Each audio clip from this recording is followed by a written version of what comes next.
Hello friends, मैं Shekho Khan. Welcome to C spot. आज एक बहुत ज़रूरी और इम्पोर्टेंट पॉइंट होने वाला है।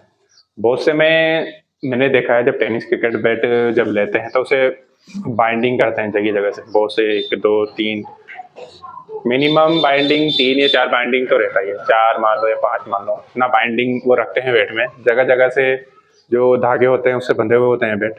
तो टेनिस क्रिकेट में क्या धागे बांधना जरूरी होता है? तो ये सारा टॉपिक था, हम डिस्कस करेंगे एक एक चीज पे। मैं स्पेशली पहले मैं अपने बेट की बात करता हूँ। मैं हमेशा से ये कोशिश रही, 2-3 साल से मैंने कोशिश भी किया कि मैं ऐसा बेट सेल करूँ जिसमें बेट को ज्यादा बांधने की जरूरत ना पड़े, जगह जगह उसके बार्टिंग कटिंग की जरूरत ना पड़े।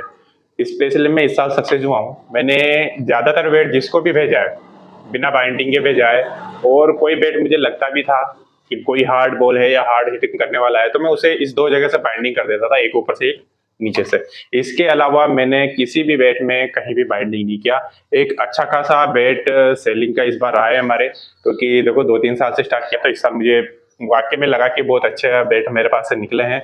और जिसके पास भी बैट गए हैं उन्होंने बहुत अच्छा रिस्पॉन्स दिया है। तो वो सारी चीजें थी, लेकिन मेन चीज आता था बैट को बांधने के बारे में।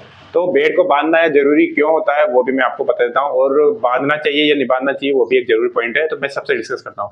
पहले आता है बेट की क्वालिटी के बारे में। देखो, बेट अच्छी क्वालिटी का आपके पास और एक अच्छी हैवी बॉल को आप खेलते हैं तो आपको गटिंग की ज्यादा जरूरत या बांधने की जरूरत नहीं पड़ती है। लेकिन स्पेशली होता क्या है कि एक तो आप हैवी बॉल को यूज करते हैं और उसके लिए लाइट वेट बेट को यूज करते हैं। तो लाइट वेट बेट पे भी यदि अच्छा व्हील होगा तो मैं फर्स्ट में सजेशन देता हूँ कि फर्स्ट में बेट को नहीं बांधना चाहिए। लेकिन हाल फिलहाल जो बेट आए हैं ना, वो आ रहे हैं नॉन प्रेस बेट। हल्का सा भी उसको प्रेस नहीं किया गया है, जैसा वुड है वैसा ही बेट आपको दे दिया गया है। तो उस बेट में आपको गटिंग की जरूरत पड़ सकती है। लेकिन स्पेशली मेरी सलाह हमेशा से यही रहती है, देखो यदि आपका बेट अकॉर्डिंग टू बॉल है, बेट का वेट इतना है कि वो बॉल को आराम से कैरी कर सके, तो आपको बाइंडिंग की ज्यादा जरूरत नहीं है या नहीं बांधना चाहिए। स्पेशली मैंने मेरे बेटों को अभी तक यहीं तक बांधा है, ऊपर और नीचे। लेकिन होता क्या है, आजकल एक फैशन बन चुका है। देखो, गटिंग करना एक अच्छा लुकिंग भी लगता है, गटिंग करते हैं जगह जगह से बाइंडिंग करते हैं। तो इस फैशन को देखते हुए आजकल बहुत से शॉप से ओनर है वो भी क्या कर रहे हैं कि जगह जगह बेट को गटिंग करके दे देते हैं। उससे होता क्या है, एक तो उनको सेफ्टी मिल जाती है। सेफ्टी क्या मिलती है, जगह जगह से बेट की गटिंग हो जाती है। गटिंग होने से बेट जल्दी फटता नहीं है। लेकिन एक ये सबसे बड़ा मिथ है, सबसे बड़ा धोखा है जो कस्टमर के साथ होता है। देखो, जब बेट क्रैक होना होता है ना, स्पेशली मैं बता रहा हूँ, क्रैक होना होता है ना, आप उसे कितना ही बांध लो, कितना ही कटिंग कर लो, वो क्रैक होगा ही होगा। ऐसा कोई बेट बना नहीं है कि कटिंग के बाद बेट बच जाए, नहीं बचता है। स्पेशली ये उस कंडीशन में होता है जिस कंडीशन में आप बेट को सही तरीके से सेलेक्ट नहीं करते। देखो, वेट एक बहुत इंपॉर्टेंट फैक्टर होता है बेट में। वेट यदि अच्छा है बेट का, मैं एक टाइम बताता हूँ, अभी भी मेरे पास जो वेट है उसका जो वेट है 1 किलो 80 ग्राम का है। 1 किलो 80 ग्राम से 1100 ग्राम का वेट है। और मैं जो बॉल कैरी करता हूँ, एक तो डे नाइट का बॉल होता है। डे नाइट का 135 से 140 ग्राम के आसपास उसका वेट रहता है। उसके अलावा एक बिल और होता है हमारे पास जो होता है, उसका जो बॉल का वेट होता है 145 से 150 ग्राम के आसपास होता है। तो जितना हैवी बॉल होता है ना मेरे पास, या मेरे सीजन में मेरे टाइम पे जितना चलता है, या मेरे एरिया में जितना चलता है, वो कहीं नहीं चलता है। देखो, ऑल इंडिया में आप उठा के देख लो, इतना हैवी बॉल कहीं नहीं होगा। मोस्टली टेनिस का वुड्स बॉल सबसे हैवी बॉल माना जाता है। तो मैं आपको एक चीज बताता हूँ, गटिंग हमेशा करो, लेकिन जब करो जब आपके बेट में क्रैक आ जाए, हल्का सा फुल्का सा लगे आपको कि नहीं यार मेरे बेट में हल्का सा क्रैक। मोस्टली क्या होता है, टेनिस के बेट में क्रैक पीछे के साइड से आता है। तो आपको करना क्या है कि हल्का सा गटिंग करना है, जरूरत पड़ने पर। जरूरत नहीं है तो नहीं करना है, गटिंग क्रैक चलने पर ही करना है। उसके अलावा मोस्ट इंपोर्टेंट क्या रहता है, कोई हार्ड हिटर ही है, बॉल को अंडरसेंट मारना है, तो आपको दो जगह गटिंग कर सकते हैं, या दो जगह अपनी बाइंडिंग बांध सकते हैं, धागा बांध सकते हैं। और मोस्ट इंपोर्टेंट ये होता है कि स्कूप बेट जो बना होता है ना, ये वाला बेट बना होता है ओनली सिंगल पर्सन के लिए, और टूर्नामेंट या बड़े बड़े मैच खेलने के लिए ही ये बेट बने हुए हैं। आप इसे रेगुलर यूज कर रहे हैं तो मैं आपको सजेशन दूंगा, रेगुलर में ये बेट नहीं चलेगा। थोड़ा हैवी बेट ले ताकि उससे थोड़ा टाइम आप खेल सके या थोड़ा टाइम चल सके। मोस्टली जो क्या है, ये बेट बने होते हैं स्कूप वाले, वो ज्यादा टाइम के लिए नहीं होता। एक सीजन या 2 सीजन लास्ट होता है, 2 सीजन के बाद वो बेट ऑटोमेटिक खराब हो जाता है। तो 2 सीजन से ज्यादा कोई टेनिस में बेट नहीं चलता है। लेकिन मोस्टली यूज क्या करते हैं कि आप लोग सोचते हैं कि आपको एक ऐसा बेट मिले जो कम से कम 3 4 5 सीजन चले। तो स्कूप बेट में, ये वाले बेट में ये पॉसिबल ही नहीं है कि 2 सीजन या 3 सीजन से आप ज्यादा बेट को चला सके। मोस्टली ये मैं हूँ, एक शॉप ओनर हूँ और एक्सपीरियंस भी अच्छा खासा है, तो मैं आपको ऐसी नॉलेज दे रहा हूँ कि आप इस उम्मीद से कभी बेट ना खरीदे कि मेरा बेट 2 सीजन 3 सीजन 4 सीजन चले।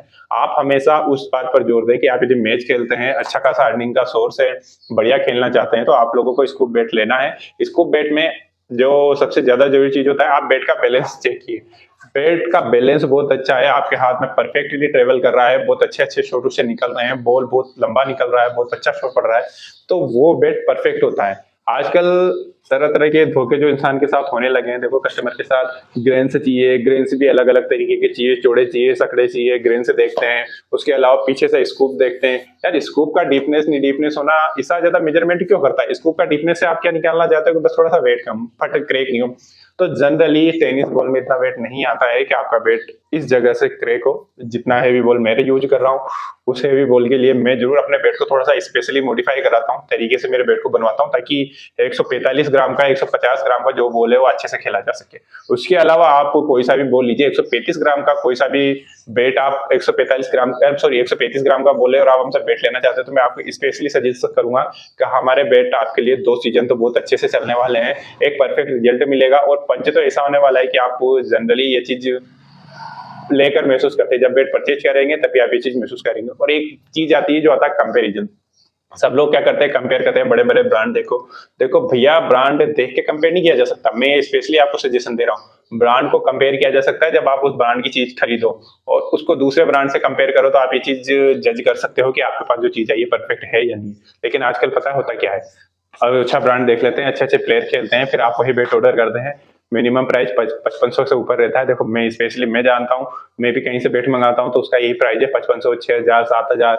ऐसा बैट का प्राइस जा रहा है, ओनली टेनिस बैट का जिसके कश्मीरी विलो यूज करता है उसका प्राइस जा रहा है कम से कम 6000, 7000। तो आप ये चीज थिंकिंग में लीजिए, चीज हम भी वैसे ही देते हैं, वो भी वैसे ही देते हैं। उनके पास एक ब्रांड का लोगो है, उनके ब्रांड से हो सकता है अच्छे अच्छे प्लेयर खेल रहे हो, लेकिन इसका मतलब ये नहीं है कि आपको हम जो देते हैं या हमारे अलावा और भी ऐसे जो सेलर है वो आपको बैट देते हैं तो वो ऐसा ही है। लेकिन मैं जो खेलता हूँ तो मैं उस हिसाब से बैट को रिपेयर करता हूँ, वो लोग कैसा खेलते हैं उसके हिसाब से बैट को रिपेयर करते हैं या कंप्लीट करते हैं।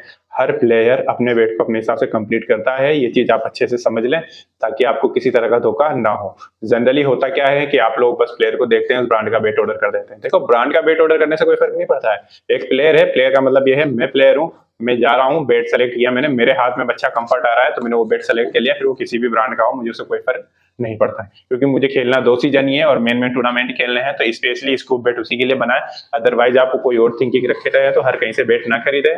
देखो बैट खरीदने के बाद आप यदि वो फीलिंग महसूस नहीं कर पाते हैं तो कोई इतना पैसा देने का कोई पर्पज या कोई मतलब नहीं बनता है।